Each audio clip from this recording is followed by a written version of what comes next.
Paraan upang maiwasan ng power shortage sa pamamagitan ng nuclear energy, ating tatalakayin kasama si Director Carlo Orcilla, Executive Director ng Philippine Nuclear Research Institute. Director Orcilla, magandang tanghali po. Magandang tanghali po. Good afternoon, sir. Good afternoon po. Good afternoon. Sir, maaari niyo po bang ipaliwanag kung paano makakatulong ang substantial mixture ng nuclear power sa electricity mix upang maiwasan ang shortage sa energy supply ng bansa? Ganito po kasi ang nuclear kasi dalawang factors ang meron siya. Ang una yung energy density. Nuclear has 4 million times more energy than gasoline, coal. 4 million times. Oh, wow. Because of E is equal to mc squared. Right. So, kasi nandun sa nucleus, just to give an idea, Yes. ganyan ka konti na na isang ng nuclear niyo. fuel o daliri, equivalent to several tons ng coal. Wow. So, ganun. So, Nuclear, ganun ka-powerful po. ganun ka-powerful. sinasabi So, niyo it's yung very, nuclear. very concentrated power. Then second, so energy density. Second, yung tinatawag na capacity factor. When you operate a nuclear plant, it's available 90% of the time on the average. It does not depend on the weather. For example, kung patakbuhin natin yung Bataan Nuclear Power Plant, kasi yung Bataan Nuclear Power Plant natin, may tatlong kapatid na plants yan eh. Built in the same time in the 80s. Yung tatlong plant na Slovenia, South Korea, and Brazil, operating for 40 years. And they're relicensing them for 20 years. Tatakbo yung planta ng 18 months na walang fuel. Yung fuel niya, kakasya sa isang jeep. 18 months. 18 months yun. Dire-diretso. Dire-diretso. Tapos, walang buga, walang carbon dioxide emissions. Ang cost niya $30 million. Kung coal plant po yan, na 18 months din, na 620 megawatts, same, pareho lang siya. Ang kakailanganin na coal, 50 Panamax ships. Ang Panamax ship, 50,000 tons. 50 ganon. Hindi kasama yung CO2. Ang cost of importation, $800 million US dollars. So, bukod pa sa There's no capacity. question. So na kung so cost, capacity factor at saka capacity. energy density. And cost. And then of course yung cost niya. Nuclear is expensive to build at the beginning, but then it lasts for 80 years. America, for example, has 94 operating nuclear plants. Average age 60 years. Supplying 20% of America's energy. Many of them don't even know they have nuclear. So yung average nuclear plant ng America is even older than our Bataan, which is about 40 years. Okay, pero ito pong plano ninyong gawin ay ihahalo raw, no? Yung Yes, nuclear power doon sa existing electricity. Paano po ito gagawin? Gaano po ito kaligtas? Siyempre, mga concern ng sure. mga mamamayan po natin.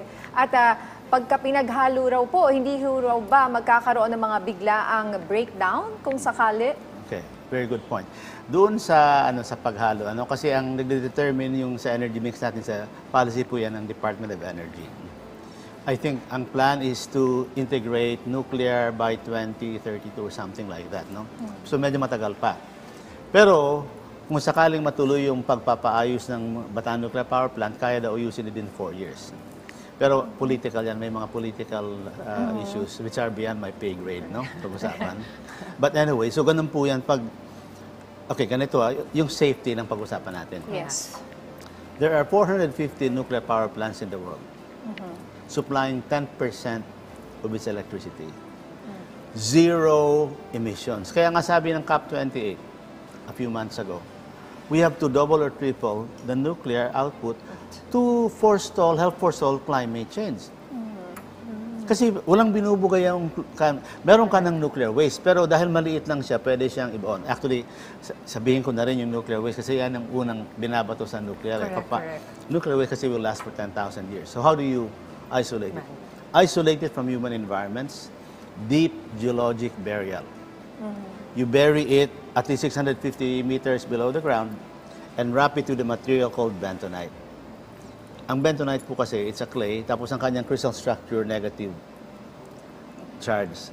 So pag makatakas yung uranium mo, positively charged, trap siya doon. No escape. Geologist po kasi ako eh. Kaya, so, yun okay. po. So, and then, saan mo ilalagay sa Pilipinas yan?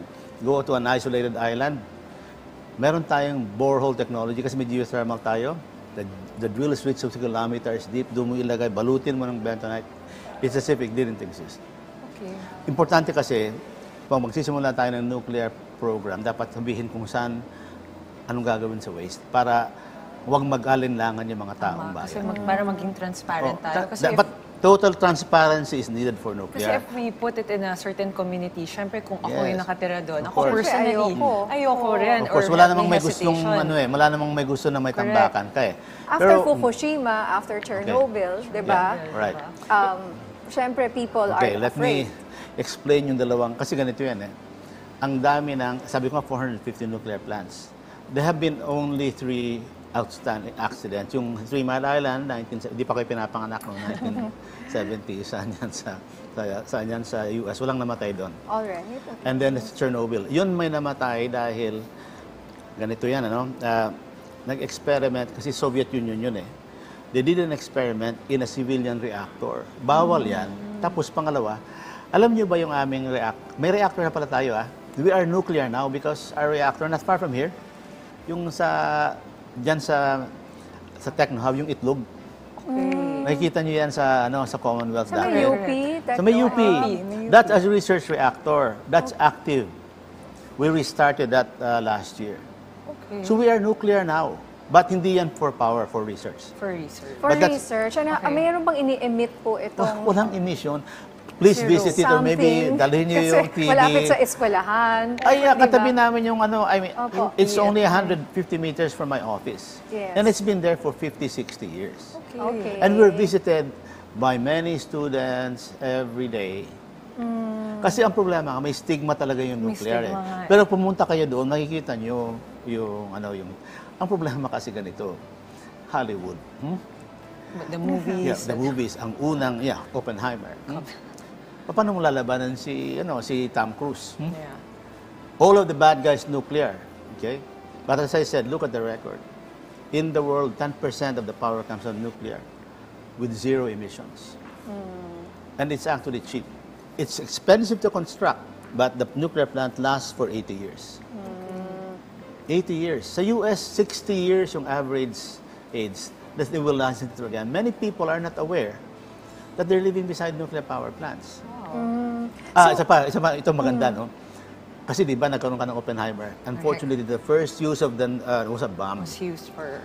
But the next use, the practical, Hyman Rickover of America made the reactor to power submarines. Kasi ang submarines dati, ang power niya diesel. Correct. So pag naubos yung diesel mo, akyat ka ulit. Akyat ka, saka yung... Sabi niya, if we can make a reactor, so nag-design siya ng reactor. It will stay. Taon na nga abutin. Mauubusan na lang sila ng pagkain. Tapos, isa pa.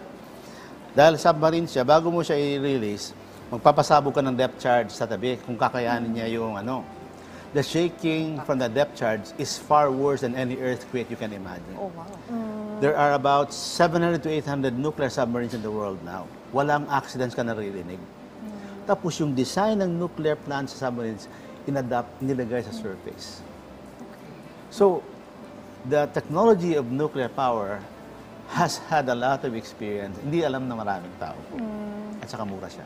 So, with that, sir, paano naman po yung maintenance nga nitong proposal po na ito? At ibig sabihin po ba nito, may iwasan na ang mga red at yellow alert status sa mga power grid sa bansa? Kung dadamihan mo ang share ng nuclear, makakatulong siya. Kasi ngayon, for example, ngayon mainit, diba? So, mas malaki ang demand. Okay? Okay naman ang renewables. Renewables are good. Ang problema lang sa renewables, like wind and solar, sa gabi, walang solar. Ang tawag sa kanya intermittent. Ang capacity factor, availability niyan, 15 to 30%. So, ibig sabihin, 80% of the time, something has to be carrying the load. Okay. Mabuti meron tayong geothermal because geothermal is a renewable, it's a base load. But 60% of our power comes from coal. 90% of which is imported. So, imported from Indonesia. Pag sinabi ni Indonesia, ayaw na namin magbenta sa'yo, Wala na tayo. patay. Wala na tayong supply. Tapos yung 20% nang gagaling dun sa malampayan na paubos na. So 70% ng ating base load. Ang base load, ibig sabihin yung power na nandyan lang tuloy-tuloy. Kasi sa gabi, gusto pa rin mag-TikTok ng mga tao. Eh wala nang sabihin mo mag-ano ka, di ba? So yun yung problema. Okay. Okay, so sir, ito po, it was also stated na magiging less dependent sa weather and more reliable raw ang, sabi nyo nga, ang Yes. supply ng kuryente dahil hindi siya intermittent katulad That's right. ng solar, for example, no? Kapag hinaluan daw ng nuclear mix ang ating energy supply, pakipaliwanag po ito. Kasi ganito nga yan, ano? Kasi, by the way, again, ma'am, bumisita kayo doon sa Bataan Nuclear Plant. It's a very nice thing na sa Bata. Pag tuloy-tuloy kasi yan, actually boring ang trabaho ng nuclear operator. Kasi monitor na lang siya. So it does not depend on the weather. Bagyo, lindo, pag lindol, Andyan actually siya. hinto mo ng konti. Walang hinto-hinto yan. Eh, ang problema ngayon, for example, sabihin natin may wind farms. Pag may bagyo, we have 20 typhoons a year. Hindi ka pwedeng mag-operate niyan. Hindi ka rin pwedeng mag-solar. Yeah. So yan po yung so dapat suportahan yung renewables Correct. ng anong tawag diyan ng stable na power which is nuclear. Sabi ng iba batteries only store power. You still need to produce the power. Correct. So So, dapat mabalanse yun talaga nga, siya, ma'am, sir. tama po kayo. Kasi pinaglalaban kasi yung renewable sa nuclear. Hindi, nga eh. magtutulungan po yan eh. Magtutulungan. Hindi dapat pinaglalaban yan. So, ganun po talaga ang So, mangyayari. kailan niyo po nakikita na magagamit itong tinatawag na ninyo na, itong mixed use of energy? Policy po kasi yan. Pero ganito, tatanungin niyo po ako. Ako'y, director lang. Hindi. Kasi sabi nga ng Koreans, kaya daw nilang buhayin yung Bataan Nuclear Plant. Ang trabaho namin, make sure na safe. Yeah, Safety safeguard. kami. Kung ano man ang gagawin, kami ang magsasabi. Ako po ang pipirma ng lisensya kung safe o hindi. Hindi ko pipirman So, pag is hindi it safe? Kasi syempre, we know it to be very old, matagal na. Yun nga po, ang tanong nga dyan, ang sagot po dyan, may tatlong kakambal dyan na planta na tumatakbo ng 40 years. Sa South Korea, Slovenia, and Brazil. And then they will relicense them for another 30 years. So, 60 years na tatakbo yan. Saan ka nakita ng kotse na, or whatever plant na tumatakbo na 60 years? Nandun ang katanda. Yan, so yun po. At saka simple lang talaga ang technology ng nuclear plant. Kasi may nagsasabi sa akin, hindi mo nga mapaandar ang mga train, mag-ambisyon ka pa ng nuclear. Ang sagot ko po doon, an airplane engine, a jet engine is far more complicated than a nuclear power plant. Who's maintaining our planes? Filipino mechanics. At saka po yung sa UAE, UAE, an oil-rich country, nagpagawa sila ng 4 brand new large nuclear plants from South Korea. A rich country. 4 brand new. So, it only shows how Tsaka important mainit doon, it di is. ba? mainit. Oo. Doon Kala kasi, ko puro solar yun nga. dapat doon, di ba? Hindi, wala naman sila. May solar din sila. Pero yun Ang yung sabi sa intermittent. akin doon, nung isang manager, there were hundreds of Filipino engineers involved in the construction. It's the Filipinos that are Yes. engineering it, running it. Madali kasing turuan yung engineers ng Pinoy ng nuclear. Inu-nuclearize mo na lang sila, quote-unquote. No? Magagaling ang engineers natin. Okay. Okay, Bayan that's lang nice to maayos. know po. Sir, at dahil dyan sa discussion natin, dahil sabi niyo nga kayo ang magsa-safeguard, mensahe niyo na lang po sa ating mga kababayan para ma-assure sila na magiging safe po ang pag-maintain at pag-handle po ng mga plants na to. Unang gagawin, ganito, sa aking mga kababayan, malapit ng eleksyon. Piliin nyo yung mga leaders na magdadala sa inyo ng malinis na kuryente, na mura, sana makakamura. At saka, doon naman sa mga power producers, isipin natin yung kapakanan ng mga bayan kasi napakamahal po kasi ng kuryente natin. Parusa sa bayan ang kuryente. Alam niyo po ba na ang typical Filipino family median gumagastos ng 10 to 15% yung kanyang inuuwing pera sa kuryente. Ibang bansa less than 1% yan. Parusa sa bayan yan. So, kung may murang kuryente, mas maganda. Pero ang pinakamahal na kuryente, yung walang kuryente.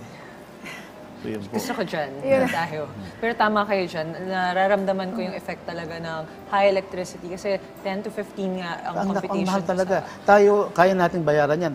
Yung mga kababayan natin, yung naglalabas sa akin, sabi niya sa akin, sir, puputulan na ako ng kuryente, pautang naman. Opo. Masakit yun, masakit. Kaya sir, maraming salamat po sa inyong oras at sa paliwanag niyo po. Director Carlo Arcilla, Executive Director ng Philippine Nuclear Research Institute.